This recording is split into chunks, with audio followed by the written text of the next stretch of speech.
तकदीर को, खा चुका है जो हमारे कर्म को तकदीर को, खा चुका है जो स्वयं ही झूठ पर शर्मिंदगी, खा चुका है जो हमारी फूल जैसी ज़िंदगी, खा चुका है जो हमारे अर्थ को व्यापार को, खा चुका है जो हमारे नीतिगत अधिकार को। सोचिए उस ग्रंथ को जीवन में लाकर क्या करें, जिसमें हो कानून काला उसकी क्यों पूजा करें। रिस्क इसमें हो जरा भी रिस्क लेना ठीक है, इसलिए मनुस्मृति को फूंक देना ठीक है, इसलिए मनुस्मृति को फूंक देना ठीक है, जो हमारी सभ्यता के मौन मोती।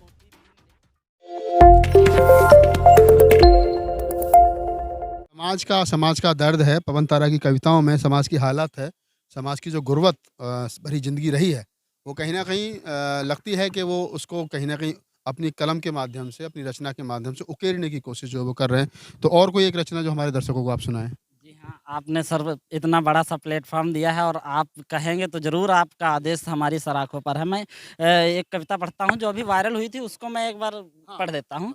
पी गया दीवार छत का एक हिस्सा खा चुका, पी गया दीवार छत का एक हिस्सा खा चुका, जो हमारी सल्तनत का एक हिस्सा खा चुका है। एक ग्रंथ, एक वेद, जो बहुत पहले बाबा साहब ने जिसका जमकर के विरोध किया था, खुले आसमान के नीचे विरोध किया।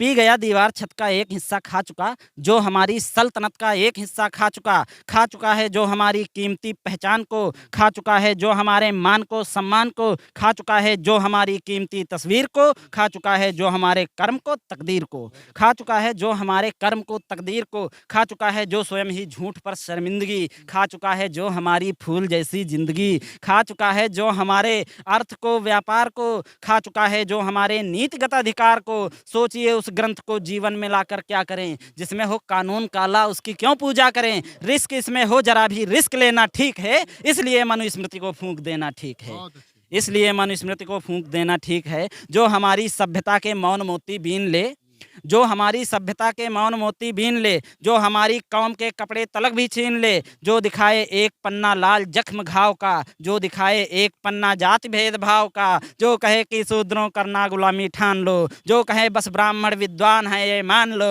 जो कहे ये वेद सुन ले काम फिर ऐसा करो, पकड़ो इनके कान में पिघला हुआ शीशा भरो, जो सभी वर्णों को अपनी ही तरह से बांट दे, हाथ काटे पाँव काटे और गर्दन काट दे। इन किताबों का दहन दिवस हमारा पर्व है, इसलिए अंबेडकर जी पर बहुत ही गर्व है। गंदा है इस ग्रंथ का पथ और गंदी लीक है, इसलिए मनुस्मृति को फूंक देना ठीक है। बहुत अच्छे। तो पवन तारा ने कविता सुनाई, बारिश जो है वो होने लगी है और ये बड़ी अच्छी बात है कि मौसम भी जो है वो खुश होकर के इनके सम्मान में ऊपर से आंसू बरसा रहा है समाज की दुर्दशा देख करके।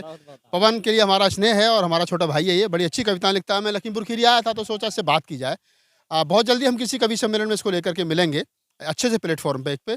तो मेरी शुभकामनाएं पवन के साथ हैं। जो लोग भी इस वीडियो को देख रहे हैं वो ज़्यादा से ज़्यादा शेयर करें, ऐसे ओजस्वी कवि समाज में बहुत कम है। तो पवन के लिए हमारी शुभकामनाएं और तमाम दर्शकों को हमारी शुभकामनाएं। धन्यवाद। बहुत बहुत आभार।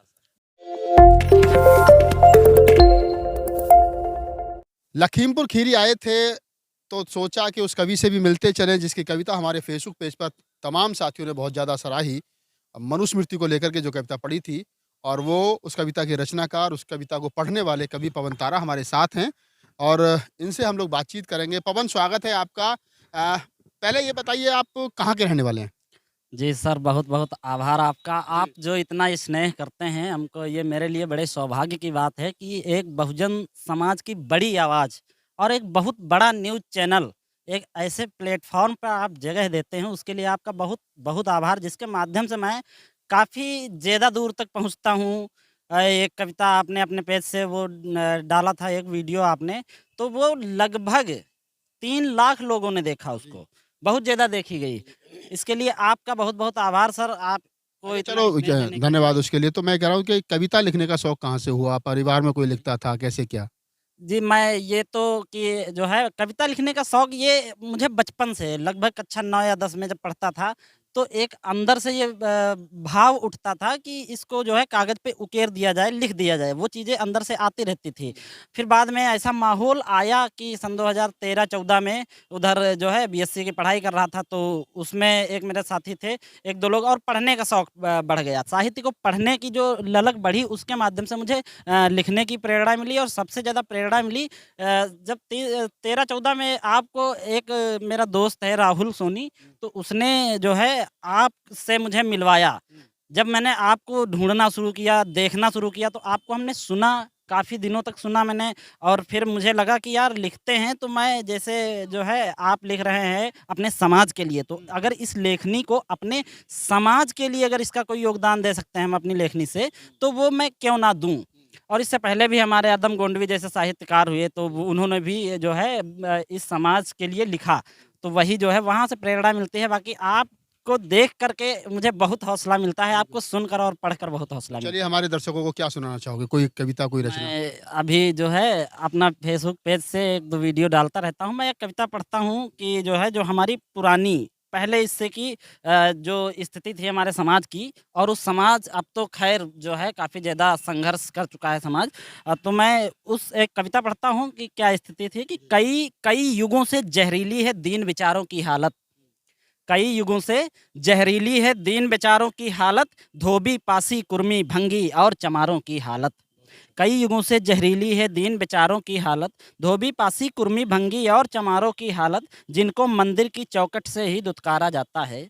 जिनको मंदिर की चौखट से ही दुत्कारा जाता है, घोड़ी पर बारात सजा देने पर मारा जाता है, जिनके जीवन में सूरज का सिर्फ उजाला काला है, जिनकी बहन बेटियां हैवानों का एक निवाला हैं, चला गया है वंश कहीं पर और कहीं पहचान गई, जिनकी पानी वाले मटके छू लेने पर जान गई, जिनके हिस्से में आई तकदीर बांट दी जाती है, जिनकी मूछें रखने पर गर्दनें काट दी जाती हैं। कहाँ लिखा है शेर व चीते पूँछ नहीं रख सकते हैं, कहाँ लिखा है दलित बेचारे मूँछ नहीं रख सकते हैं। ये ऊब गए हैं जुल्मों से, ये ऊब गए हैं जुल्मों से, अब माफ़ी नहीं पुकारेंगे, वक्त पड़ा तो ताल ठोक कर दुश्मन को ललकारेंगे, वक्त पड़ा तो ताल ठोक कर दुश्मन को ललकारेंगे। एक बंद और है इसका, इनका जीवन जीते रहना शौक नहीं मजबूरी है। इनका इनका जीवन जीते रहना शौक नहीं मजबूरी है, कंधे एक कमीज नहीं है, धोती रही अधूरी है। इनकी परिभाषा ये है, ये ऐसे जाने जाते हैं, इस समाज में इनसे बेहतर कुत्ते माने जाते हैं। इनकी परिभाषा ये है, ये ऐसे जाने जाते हैं, इस समाज में इनसे बेहतर कुत्ते माने जाते हैं। मुख्य रूप से शामिल हैं सरकार चलाने वालों में, जिनका नाम लिया जाता है जूठन खाने वालों में। वैसे तो ये डर जाते हैं और कान छू लेते हैं, लेकिन जब जिद पर आते हैं आसमान छू लेते हैं। इनके माथे का चंदन भी कीच बताया जाता है, इस समाज को सबसे ज़्यादा नीच बताया जाता है। ये चाहे तो सरकारों के कान खड़ा कर सकता है, ये जिद पर आ जाए तो तूफान खड़ा कर सकता है। ये जिद पर आ जाए तो तूफान खड़ा कर सकता है। दुत्कारे जाने वाले अब उल्टा ही दुत्कारेंगे, वक्त पड़ा तो ताल ठोक कर दुश्मन को ललकारेंगे, वक्त पड़ा तो ताल ठोक कर दुश्मन को ललकारेंगे। ये एक कविता जो इससे पहले मैंने फेसबुक के माध्यम